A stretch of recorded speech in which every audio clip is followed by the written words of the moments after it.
हम लोग wheat stone bridge इसके पहले पढ़े थे और उसका उपयोग जैसे देखा था मीटर ब्रिज में, तो एक और उसका अच्छा उपयोग है, वो है पोटेंशियोमीटर। कि किसी भी सेल का ईएमएफ, अगर हमको ईएमएफ मालूम करना है तो ये हम बहुत आसानी से पोटेंशियोमीटर से इसको मालूम कर सकते हैं। और इसके मूल में बस वह व्हीट स्टोन ब्रिज ही है। तो इसकी इफिशियंसी को बढ़ाने के लिए क्या करते हैं, जैसे मीटर ब्रिज में 1 मीटर लंबा तार था, इसमें बहुत सारे तार 2 मीटर, 4 मीटर, 5 मीटर, जैसा चाहे वैसा बड़ा कर लेते हैं, जिससे इसकी इफिशियंसी बढ़ जाती है। इफिशियंसी बढ़ने का मतलब है कि जो हम पोटेंशियल डिफरेंस या ईएमएफ मालूम करते हैं वो ज्यादा एक्यूरेट या ज्यादा सही हो जाता है। इसीलिए आप देख रहे हैं कि इसमें हम लोग कई तार, बहुत सारे तार इसमें लगा दिए। आप स्कूल में, लैब में देख सकते हैं। और ये थोड़ा मोटा कर दिया गया है। ये स्ट्रिप है, ये कॉपर का स्ट्रिप है, ये सब तार है, इनको जोड़ने के लिए एक स्ट्रिप लगा दिया गया है।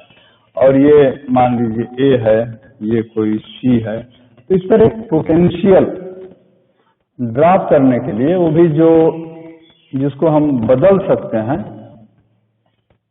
घटा सकते हैं, बढ़ा सकते हैं, और एक की भी चाहे तो लगा सकते हैं। ये एक इसका, इसी पूरे को हम कहते हैं पोटेंशियोमीटर। इसमें है क्या? कुछ नहीं, सिर्फ एक तार है। देख रहे हैं बहुत लंबा तार है। मीटर ब्रिज में क्या था, 1 मीटर लंबा था। इसमें अपनी सुविधा अनुसार हम जितना लंबा चाहे वैसा तार कर लिए। एक इसका ये है शुरू का, आखिरी का ये है। और इसमें आपने एक वैरियक के थ्रू, ये जो एरो लगाया है इसका मतलब यह है कि हम इसके पोटेंशियल डिफरेंस को घटा सकते हैं, बढ़ा सकते हैं अपने हिसाब से। फिर एक की लगा दिया ऑन ऑफ करने के लिए, ठीक है। और फिर यहां से एक इधर 2 1 कर दिया, इसको 2, एक यहाँ 3। तो इसको इससे जोड़ देते हैं, इससे जुड़ा हुआ है। एक बार ये सेल रहेगा, एक बार ये दूसरा सेल, और इसको यहां से जोड़ करके इधर ले आते हैं। और ये इस तरह से इलास्टिक तार जैसा है, इसको इस पर हम चलाएंगे। इसको जॉकी भी कहते हैं, बहुत बार जॉकी कहते हैं, या एक तार है। इसको इस तरह से ले आकर के रख दिया गया। इस वायर पर ये पोटेंशियल ड्रॉप V है, मान लीजिए इसका, या इसको V ना भी लिखें, कोई भी पोटेंशियल इस पर ड्रॉप कर दिए तो प्रति यूनिट लेंथ पोटेंशियल ड्रॉप है फाई। फाई क्या है? इसको हम कहेंगे वोल्टेज ड्रॉप।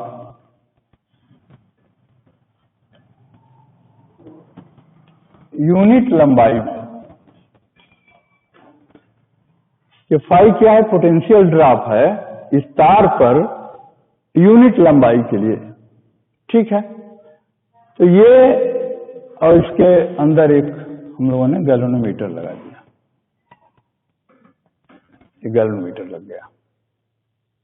अब हम क्या करेंगे, हम देख रहे हैं कि इस पर एक पोटेंशियल ऑलरेडी है, और यहां से पहले इसको जोड़ा, 1 वाले को जोड़ा। तो सेल मान लीजिए, सेल का नाम है E1, इसका नाम है E2। तो ये पहले इसको जोड़ा गया, जोड़ा गया, और ये इस तरह से आकर के यहां चला। और हम इसको इस पर घुमाएंगे, तब तक घुमाएंगे जब तक कि इसमें नल डिफ्लेक्शन, माने कोई डिफ्लेक्शन ना आए। तो कोई डिफ्लेक्शन ना आए, इसका मतलब इसमें कोई करंट फ्लो नहीं होगी। अब जब वो स्थिति आ गई, मान लीजिए N1 पर आ गई, ठीक है, N1 पर आ गई, फिर आप किरचॉफ लॉ को इस एक छोटे से सर्किट में लागू करिए। ये एक सर्किट है। तो हम इसमें क्या देख रहे हैं कि टोटल पोटेंशियल डिफरेंस जो ड्रॉप है वो 0 होना चाहिए, किरचॉफ के लॉ के हिसाब से। तो इसमें हम क्या देख रहे हैं, ये मान लीजिए यहां तक है L1, ये यहां से ये लंबाई कितनी है, L1 है। L1 पर हमको न्यूट्रल पॉइंट या जिसमें नल डिफ्लेक्शन है मिला है।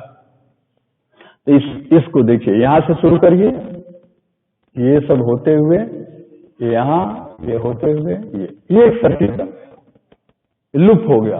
इस लूप में अब आप किरचॉफ का दूसरा नियम लागू करिए, टोटल पोटेंशियल ड्रॉप 0 होना चाहिए। तो यहां से पोटेंशियल ड्रॉप कितना है, फाई है यूनिट लेंथ पर, तो L1 लेंथ है तो कितना हो गया, फाई L1। यहां पर इसमें कोई ड्रॉप है, यहाँ 0 है। यहां पर क्या है, -E1। मान लीजिए इसका EMF है E1, E1 लिखें, चाहे ऐसे ऐसे करके लिख सकते हैं E1, ठीक है। और कोई रेजिस्टेंस है नहीं, ये 0 के बराबर हो गया। तो हम क्या लिख सकते हैं कि E1 ये पहले लेंस के लिए इक्वल टू 5L1। बहुत सिंपल था। फिर हमने क्या किया कि इसको इसमें लगा दिया, स्विच टू ऑन कर दिया, ये लगा दिया। अब ये बाहर हो गया। फिर वही बात करेंगे, फिर वही इस गैल्वेनोमीटर को इस पर घुमाएंगे और देखेंगे कि कहाँ नल पॉइंट आ रहे हैं। मान लीजिए अब की बार आ गया N2 पर, जैसे N1 पर आया था, अब की बार आ गया N2 पर, और ये N2 तक की लंबाई है L2। फिर हम क्या करेंगे, किरचॉफ लॉ को इस एक लूप के लिए देखेंगे। फिर क्या है, अब यहां पर क्या आ गया, 5L2 माइनस E2 0, या हम लिख सकते हैं 5L2, ये दोनों हैं, दोनों इक्वेशन का भाग दे दीजिए। तो ये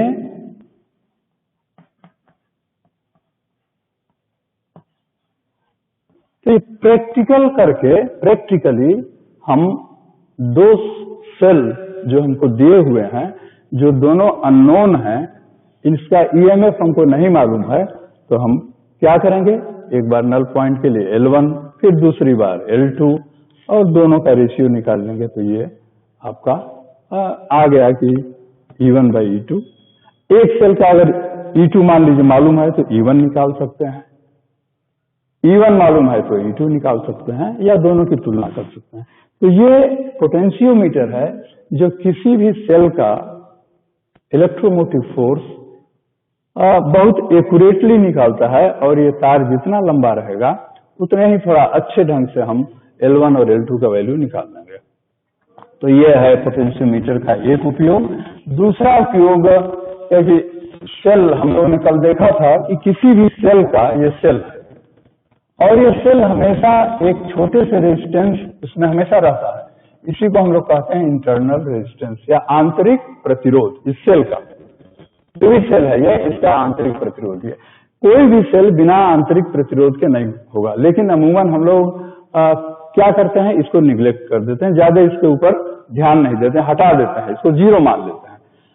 तो अगर किसी सेल का हमको इंटरनल रेजिस्टेंस मालूम करना है तो कैसे निकालेंगे, देखिए ये सब ऐसे ही रहेगा, सब ऐसे ही रहेगा। इसमें उस सेल को जिसका इंटरनल रेजिस्टेंस निकालना है, और यहाँ एक की लगा के एक रेजिस्टेंस बॉक्स लगा दिया, और इसको इस तरह से करके फिर, ठीक है। अगर ये खुला है, जब खुला रहेगा तो इसमें कोई करंट नहीं फ्लो होगी, तो उस समय इसका EMF आएगा, EMF होगा। और जब इसको हम क्लोज कर देंगे, इसमें एक की लगा देंगे, बंद कर देंगे, तो इसके थ्रू करंट फ्लो होगी। मान लीजिए इसका रेजिस्टेंस अगर आ रहा है,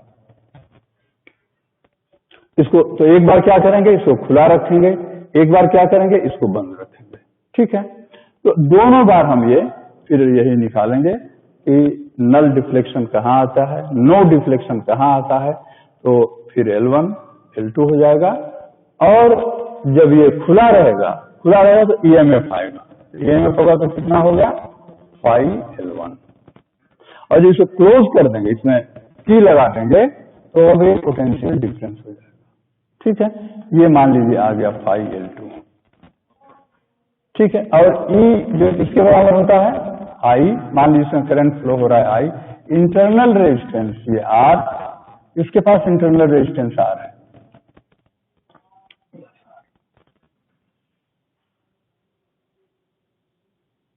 ठीक है। तो हम इन दोनों की सहायता से L1 L2 मालूम कर लेने के बाद और V हमको मालूम है पोटेंशियल डिफरेंस, तो हम ये इसका वैल्यू निकाल सकते हैं, ठीक है। तो इसको थोड़ा सा कैलकुलेट इधर उधर करके भाग दे करके हमको इंटरनल रेजिस्टेंस का वैल्यू मालूम हो जाएगा।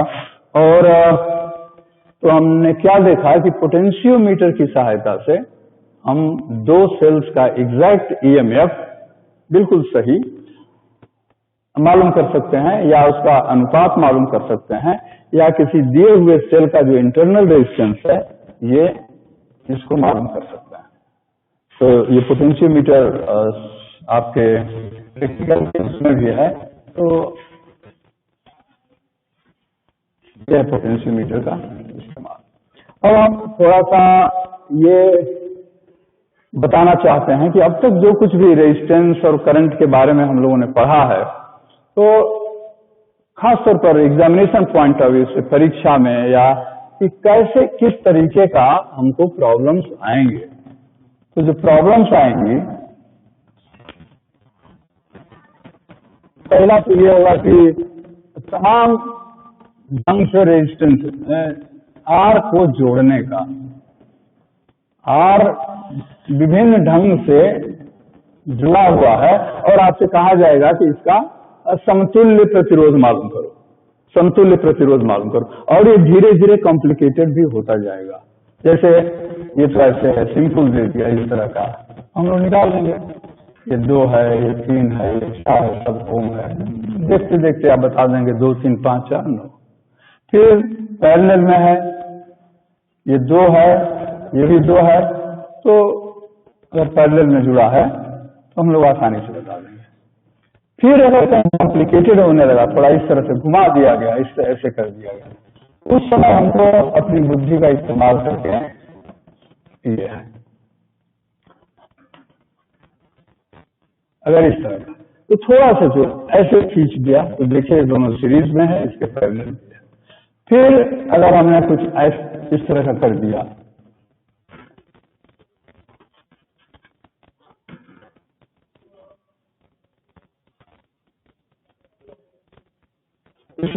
जैसे, तो अब आपको कैसे इसको करना है, तो इस तरह के सवाल पूछे जाएंगे। दूसरा किस तरह का सवाल पूछा जाएगा, ओम्स लॉ से संबंधित और किरचॉफ लॉ का इस्तेमाल करते हुए कुछ प्रॉब्लम्स ऐसी आएंगी कि I बताइए और डिफरेंट प्रतिरोधों के अलावा V बताइए। कॉम्प्लिकेटेड भी हो सकता है, सिंपल भी हो सकता है, और आपसे पूछा जाएगा कि हर ब्रांचेज में करंट और उसके अक्रॉस पोटेंशियल डिफरेंस कितना होगा।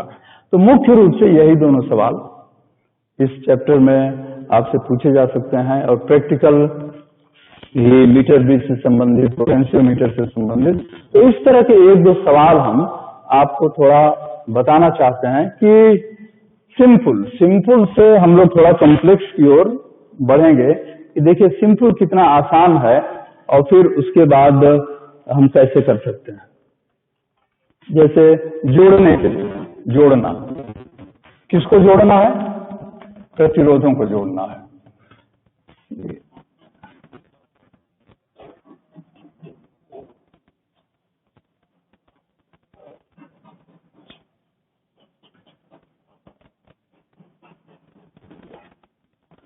अब इस तरह से देखने में क्या लगता है कि तो लग रहा है ये तो पैरेलल जैसा है, लेकिन ये पैरेलल जैसा नहीं है।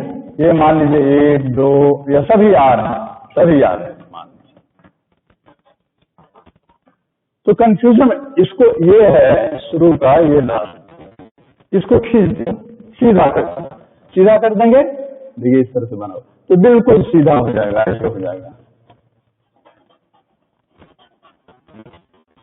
जितना सीधा कितना है 1 2 3 4 5 6 6, तो ये 6R हो गया, जोड़ दिया सिंपल ढंग से 6R हो गया।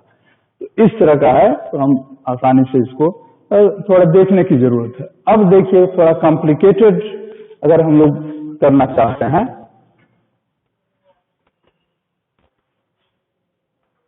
और इसके पहले एक बात हम ये बताना चाहते हैं कि ये करंट का जो फ्लो है, मान लीजिए यहाँ भी 2 ओम है, यहाँ भी 2 ओम है, यहाँ 2 एम्पियर की धारा बह रही है। ये सब थोड़ा ट्रिक जैसा है। इस 2 एम्पियर के करंट इसमें कितना जाएगा, इसमें कितना जाएगा, तो हमको लगना चाहिए कि ये भी 2 ओम है, ये भी 2 ओम है। और ओम्स का नियम क्या कहता है, ओम वाला क्या कहता है कि I is proportional to 1/R।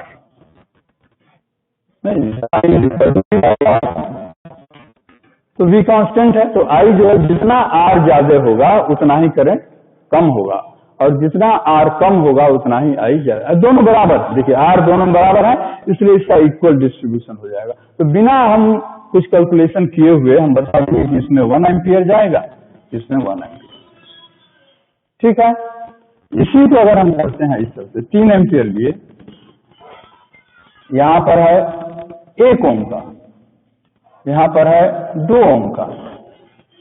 पूछे कि इसमें कितनी करंट जाएगी और इसमें कितनी जाएगी, तो फिर हमको किरचॉफ का नियम यही बताएगा। इसमें मान लीजिए I1 जा रही है, इसमें I2 जा रही है, तो I1 प्लस I2 कितना होना चाहिए, 3 के बराबर होना चाहिए। तो मान लीजिए इसमें I1, इसमें I2, तो किरचॉफ का नियम क्या बता रहा है कि I1 plus I2 should be equal to I, जो कि 3 के बराबर है। लेकिन हमको I1 I2 का वैल्यू से नहीं निकल पाएगा, नहीं निकाल पाएंगे। अब हमको क्या करना चाहिए, जैसे हमने बताया कि I जो है R के विलोमानुपाती होता है, जितना R, तो इसमें R कितना है 1, इसमें R कितना है 2, तो करंट इसमें ज्यादा जाएगी और इसमें कम जाएगी। तो करंट क्या किसके 1/1 और 1/2 के अनुपात में जाएगा।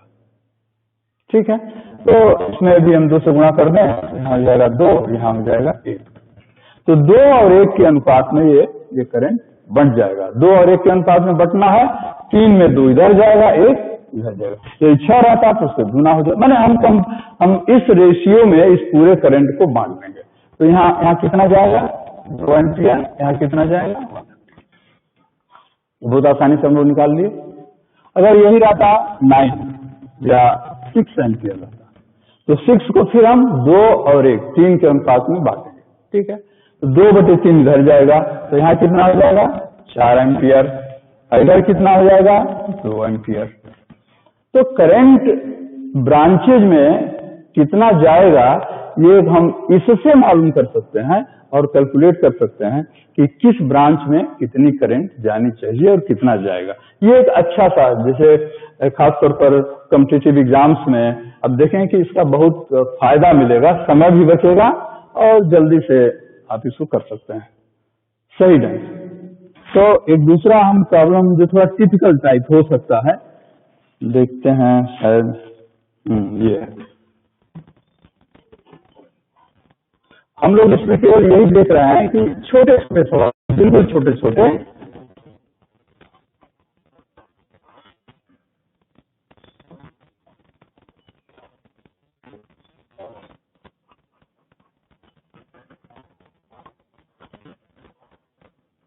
ये 10 वोल्ट है, ये 10 ओम है, ये 5 ओम है, ये 10 ओम है, ये 5 ओम है, ये 5 ओम है, ये फिर 10 ओम है।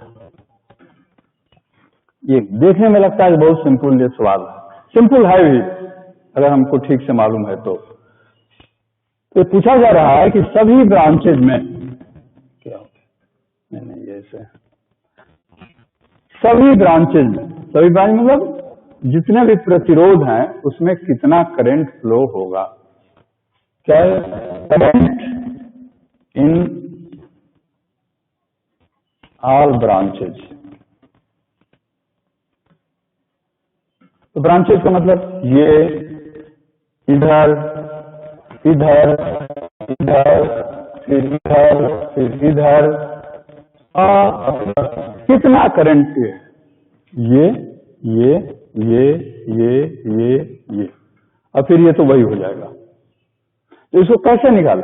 एक तो रास्ता ये है कि अगर हम इसका समतुल्य प्रतिरोध हमको मालूम हो जाए तो हम इसको एक तार मान लेंगे, एक प्रतिरोध मान लेंगे, और ये दोनों सीरीज में है तो यहाँ जो मान लिया इसमें आई है तो आई का वैल्यू मालूम हो जाएगा। तो आई का वैल्यू मालूम हो जाएगा तो हम इसको फिर बांटेंगे। फिर आगे ये भी देखिए, ये उस तरह का सिंपल नहीं है जिस तरह से हम लोग बांट, क्योंकि इसके साथ फिर एक तार लगा हुआ, फिर एक प्रतिरोध लगा हुआ है। तो अब इसमें हमको 2-3 चीजों का उपयोग करना है, तभी हम इसको कर पाएंगे। और किरचॉफ के नियम का प्रयोग करना है, सिर्फ किरचॉफ के। अगर किरचॉफ को दोनों नियम, किरचॉफ का जो दोनों नियम है, पहला है कि एट जंक्शन सिग्मा आई 0 जंक्शन के लिए, और किसी भी लूप के लिए sigma we I 0 close loop के लिए। लूप का मतलब है क्लोज, बंद। तो इसमें हम क्या देख रहे हैं, एक लूप ये है। अभी पोटेंशियोमीटर में हम लोगों ने इसी का इस्तेमाल किया था, उसी का इस्तेमाल करेंगे। एक तो ये है लूप, दूसरा एक लूप कौन सा है,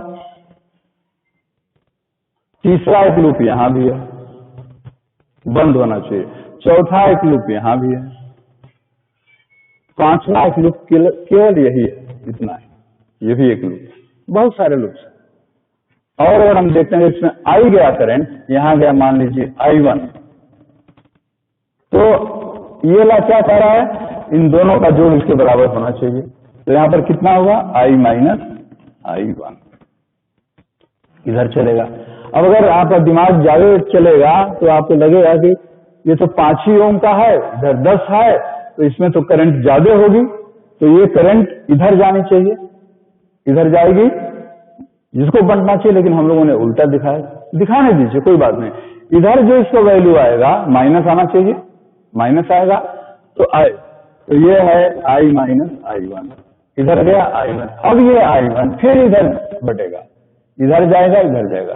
मान लीजिए I1 इधर गया, I2 मान लिया, तो इधर कितना जाएगा, I1 माइनस I2, क्योंकि यहाँ 0 होना चाहिए।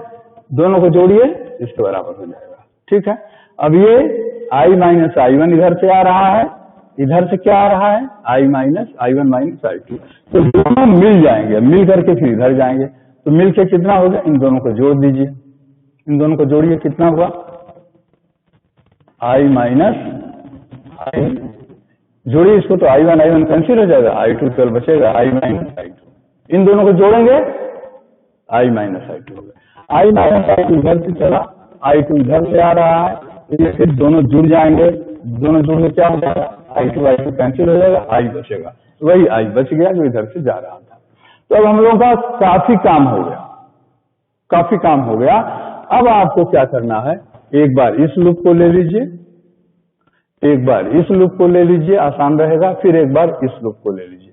वैसे तो हमारे ऊपर है, हम चाहे तो ये वाला भी लूप ले सकते हैं, हम चाहें तो ये वाला भी लूप ले सकते हैं, कई तरीके से हम कर सकते। जैसे मान लिया हमने इस लूप को लिया, इस लूप में देखिए क्या है, ये 10 वोल्ट है, इधर वोल्टेज ड्रॉप 10 RI, इसमें करंट कितना है I। फिर इसमें देखिए, और डायरेक्शन वही है, जब तक डायरेक्शन ऐसे रहेगा तो हम लोग प्लस करते जाएंगे। तो ये क्या है, +5 ओम, करंट कितना है I माइनस I1। फिर इसकी दिशा सही है,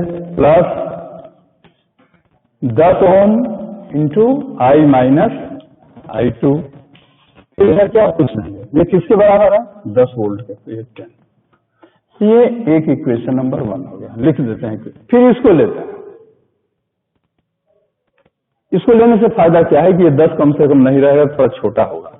इसको लिखिए, देखिए इसका डायरेक्शन ऐसे है, फिर इसी डायरेक्शन में है, ये उल्टा है, तो ये दोनों प्लस में रहेंगे, ये इसके माइनस हो जाएगा। तो लिखिए I1 इंटू 10, फिर इसको लेते हैं plus I1 minus I2, I1 minus I2 into 5, फिर ये माइनस है, minus I minus I1 into 5, और ये किसके बराबर होगा, कोई वोल्टेज इसमें नहीं है, 0 के बराबर। ये इक्वेशन नंबर 2 हो गया। फिर हम तीसरा इसको लेते हैं, इसको लेते हैं, यहां से शुरू करें अगर ऐसे, फिर ऐसे, फिर ऐसे, तो इसको हम क्या लिख सकते हैं, 5I1 माइनस I2, हम ऐसे ले रहे हैं, इस तरफ से लो, प्लस 10I माइनस I2। अब ये माइनस हो जाएगा, माइनस क्योंकि इसकी दिशा इसके उल्टा है, minus 5 into I2 equal to 0। ये हमारे पास 3 इक्वेशन आ गया।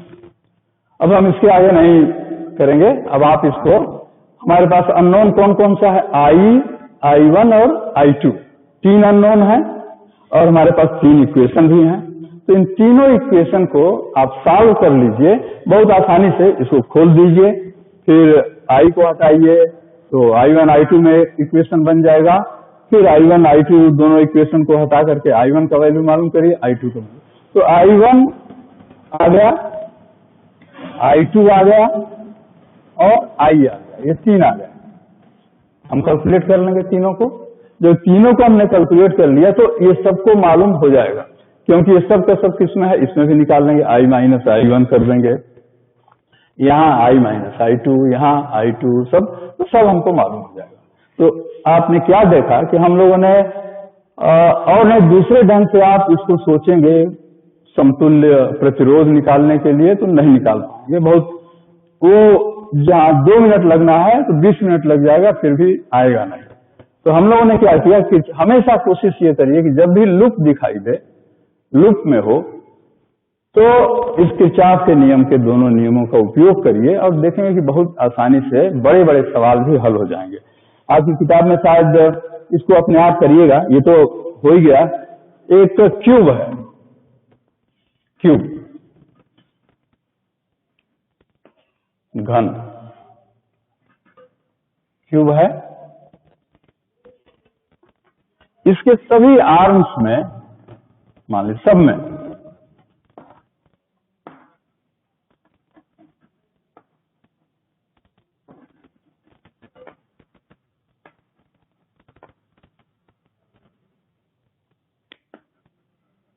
देखिए कितना हो जाएगा, 4 4 8 और ये 2 10 2 12 प्रतिरोध लग गए। अब ये सब के सब 1 ओम है, सभी 1 ओम ईच, सभी प्रतिरोध 1 ओम के हैं, ठीक है। और इसका एक पॉइंट ये ए है, दूसरा इसको कर दिया बी, तो ए और बी के बीच में इसका समतुल्य प्रतिरोध कितना होगा ये पूछा जाएगा। दूसरा ये पूछा जाएगा कि इस सब में करंट बताइए।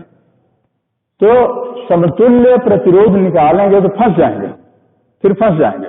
हम फिर क्या करेंगे, यही काम करेंगे, किरचॉफ के रूल का इस्तेमाल करके सब में हम करंट निकाल लेंगे, सब में करंट निकाल लेंगे और ये करंट निकाल लेंगे, कोई भी यहाँ पर V मान लेंगे, इसके अक्रॉस V है, तो फिर करंट मालूम हो गया, V मालूम हो गया, तो फिर हम लोग R निकाल लेंगे, क्योंकि वो करंट इसमें आएगा। तो इस तरह से ऐसा सवाल, इसको आप अपने आप करिएगा, ये एक अच्छा सा सवाल है जिसमें कि इसको आप ठीक से कर सकते हैं। और हम एक दो थोड़ा सा हट करके इससे एक दो बता दे रहे हैं कि ऐसे सवाल विशेष तौर पर कॉम्पिटिटिव एग्जाम्स में आ सकते हैं, तो थोड़ा टैक्टफुल होना चाहिए। ये ऐसा अगर है,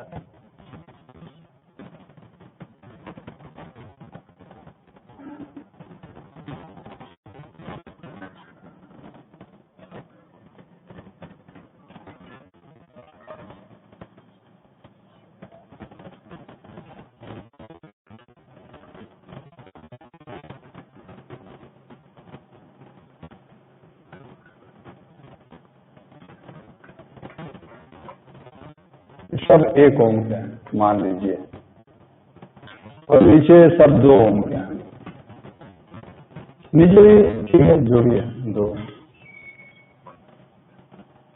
ये 2 ओम, ये 2। अब बताना है कि इसका समतुल्य प्रतिरोध कितना है। तो जैसे लग रहा है पहली नजर में की भाई तो किरचॉफ नहीं, ये देखिए ये दोनों सीरीज में है, ये दोनों सीरीज में है, इसके बीच में कुछ है नहीं, इसलिए दोनों सीरीज में हो गए, ये दोनों सीरीज में, अब ये पैरेलल में हो गए, ये दोनों पैरेलल में। तो एक और एक सीरीज में, तो क्या हो गया, दो हो गया, और ये दोनों सीरीज में हो गया 4। तो 2 और 4 पैरेलल में है, तो हम कैसे निकाल सकते हैं, 1/r 1/2 प्लस 1/4,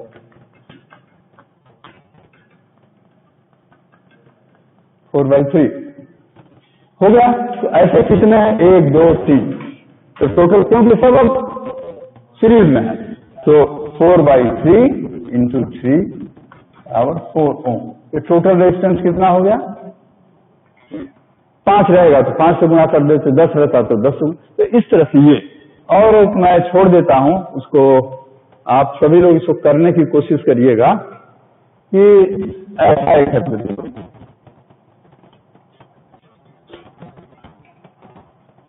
ये सब सवाल अक्सर आते हैं, बहुत सिंपल हैं, बहुत ही सिंपल हैं, लेकिन अगर उसको ठीक से करेंगे तभी कर पाएंगे, नहीं तो फिर फंसे ही रह जाएंगे। मान लिया सभी 1 1 1 1 1 सब 1 ओम का है, 1 ओम ईच, और उसमें ये अनंत तक गया, इसका कोई अंत नहीं है, this is up to infinite. अब इसका समतुल्य प्रतिरोध कितना होगा, इसको निकालने की कोशिश करिएगा, फिर इसको हम दूसरे दिन या तो बताएंगे।